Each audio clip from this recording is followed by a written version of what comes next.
Senator Robin Padilla, mga sangkay, mayroon pong binunyag tungkol po sa sekretong pinag-usapan nila ni former President Duterte.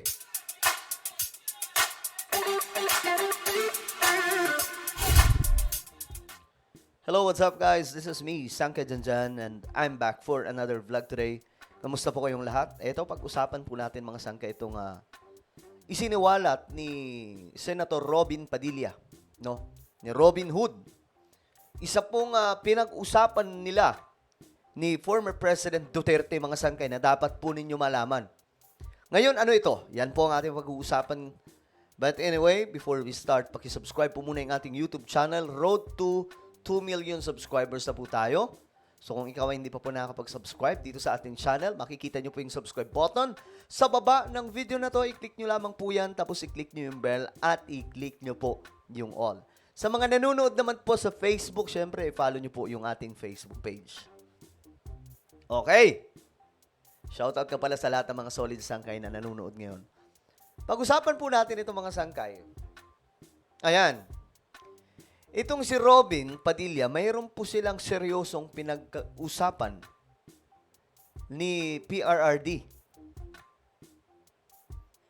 Matindi itong isinawalat at malamang mga sangkay, magugulat dito yung mga supporters ni Tatay Digong. Kasi nga po every time po na umaakyat sa entablado, si Tatay Digong lagi pong may banat kay PBBM, di ba? At ngayon, si PBBM, bumabanat na rin, no? Parang unang beses natin itong nakikita kay Presidente Marcos na bumabanat na rin.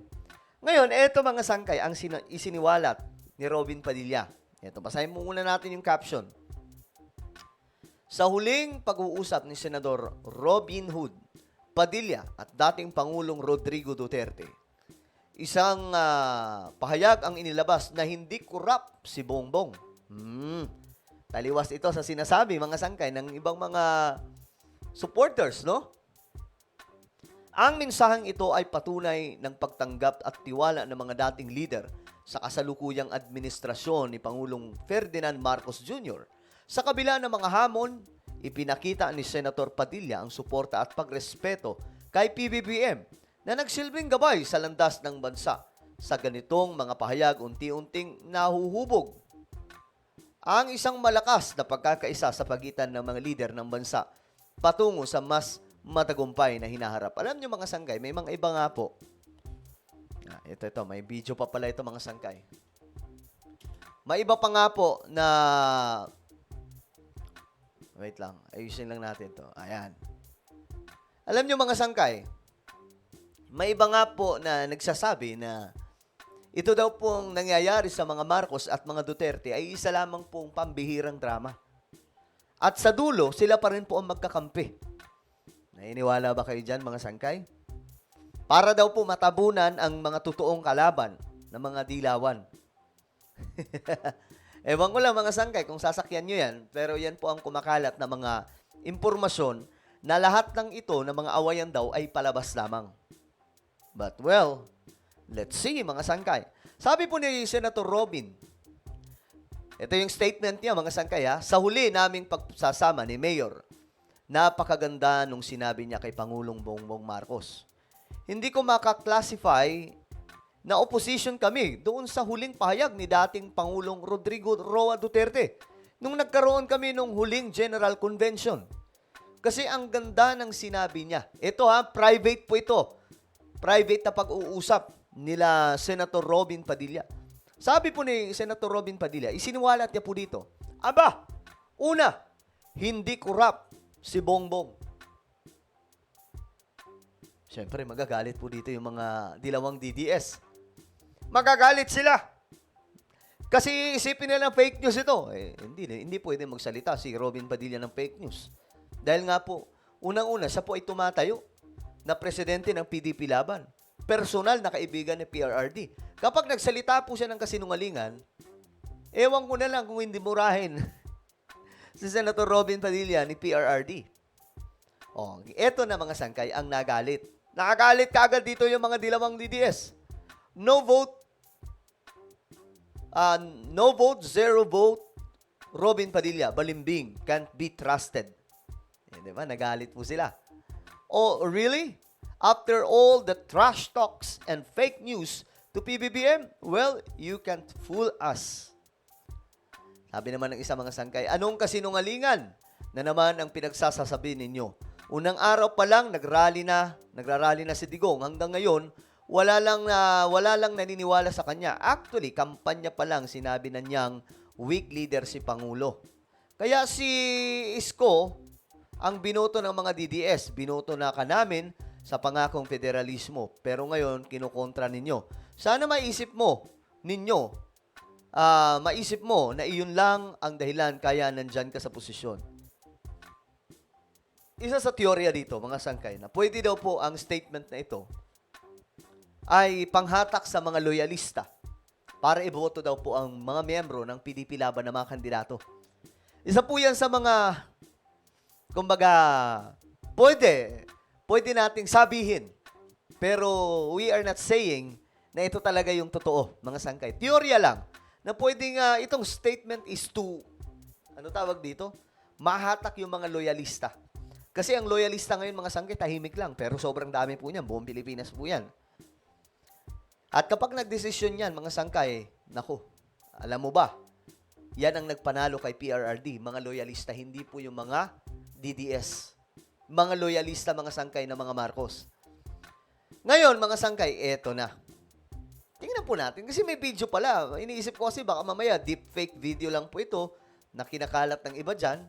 O, diba ngayon mga sangkay, eto, tingnan po natin. Sir, may mga nagsasabi po na parang medyo opposition daw yung Duterte family nga po sa administrative. Sir, do you see it that way po na parang opposition? Sa huli naming pagsasama ni Mayor, napakaganda ng sinabi niya kay Pangulong Bongbong Marcos. Okay? Hindi ko maka-classify na oposisyon kami doon sa huling pahayag ni dating Pangulong Rodrigo Roa Duterte nung nagkaroon kami ng huling General Convention. Kasi ang ganda ng sinabi niya. Ano po yun, sir?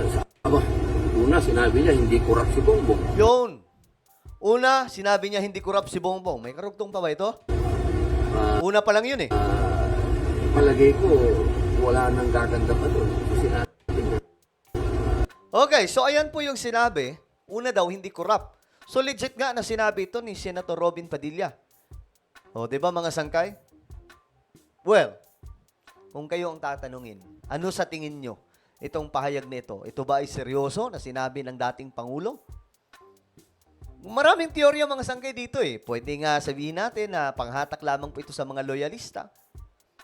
Pangalawa mga sangkay, pwedeng sabihin natin na totoo yung sinasabi ni PRRD.